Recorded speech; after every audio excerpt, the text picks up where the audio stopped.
आता माझ्या बहिणीला बाळ व्हायची वेळ आली तर त्यावेळेस मी हा व्हिडिओ एडिटिंग करून अपलोड करते. तर इतके दिवस गेले ना, म्हणजे जवळपास 22 जूनला हा व्हिडिओ शूट केला होता. म्हणजे त्या दिवशी तिचं डोहाळे जेवण होतं आणि आता 1 ऑगस्ट आहे, तर त्या दिवशी व्हिडिओ अपलोड करते मी.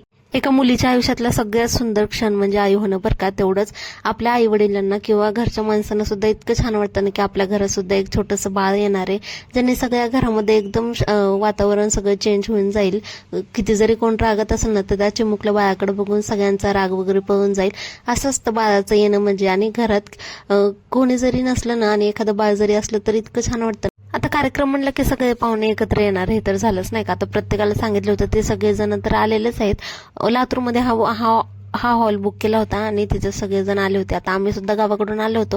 आता ते सगळं मी ब्लॉगमध्ये सुद्धा तुम्हाला सांगितलेलं आहे, पण मोठा व्हिडिओ मला बनवायचाच होता डोहाळे जेवणाचा, त्याच्यासाठी बनवला. पण तो काही माझ्या लक्षातच नाही की मी मोठा व्हिडिओ सुद्धा बनवला होता आणि त्याला अपलोड करायचं राहिले. त्याच्यामुळे आता एडिटिंग वगैरे केलं आणि लगेच अपलोड करायला घेतला.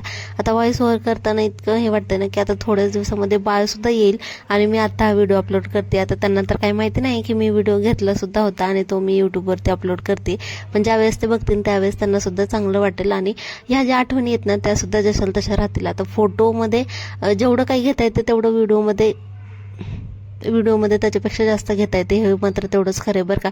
तर इथं ज्या ज्या काही सगळ्या गोष्टी आहेत ना त्या ह्याच्यामध्ये देतात. आंबट, तिखट, गोड वेगवेगळ्या फ्लेवरचे पदार्थ इथं सगळे दिले होते. म्हणजे प्रत्येकाने थोडं थोडं काही काही करून आणलं होतं. मामीने स्पेशली भरपूर गोष्टी करून आणल्या होत्या त्यांच्या.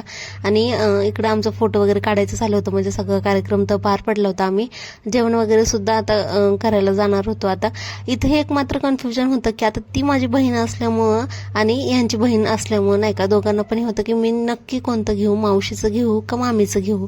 पण त्यांनी मला सांगितले की नाही, तू मामा मामीचंच घे. त्याच्यामुळं आता ते मामा पडतात, त्याच्यामुळे त्यांनी मामाचं घेतलं आणि मी मामीचं घेतलं. आणि त्याच्यानंतर परत एक फोटो काढला, त्याच्यामध्ये मी मावशीचं घेतलं आणि त्यांनी काकाचं घेतलं. असे दोन्ही पण कुठलंच कन्फ्युजन ठेवलं नाही आणि दोन्ही ह्याच्यामध्ये आम्ही एक एक फोटो वगैरे काढून घेतला.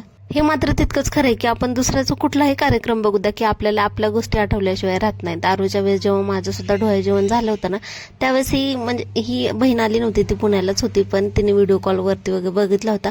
जेवणाचा मेन्यू असं काय होता. आणि त्याच्यानंतर मग सगळ्या बहिणी, आता ह्या आहेत ना, ह्या आईच्या 2 बहिणी आणि दिदीची आई म्हणजे जिचं डोहाळे जेवण आहे तिच्या आई, अशा त्यात 4 बहिणी आहेत. आणि सगळेजण इथं बसले होते, गप्पा वगैरे मारत होते. त्याच्यानंतर मग इथं दिदीचं बघितलं, म्हणजे जे कृष्णा आहे की राधा आहे तर असं बघितलं होतं. आणि त्याच्यामध्ये एकदम गोड असा राधाचा फोटो निघाला होता. शेवटी काही होते की बाळ आणि आई दोघं सुद्धा सुखरूपाने एकदम चांगल्या पद्धतीने डिलिव्हरी झाली, हे सगळ्यात महत्त्वाचं असतं. बाकी तुम्हाला आजचा व्हिडिओ कसा वाटला नक्की सांगा. आवडल्यावर लाईक करा. धन्यवाद.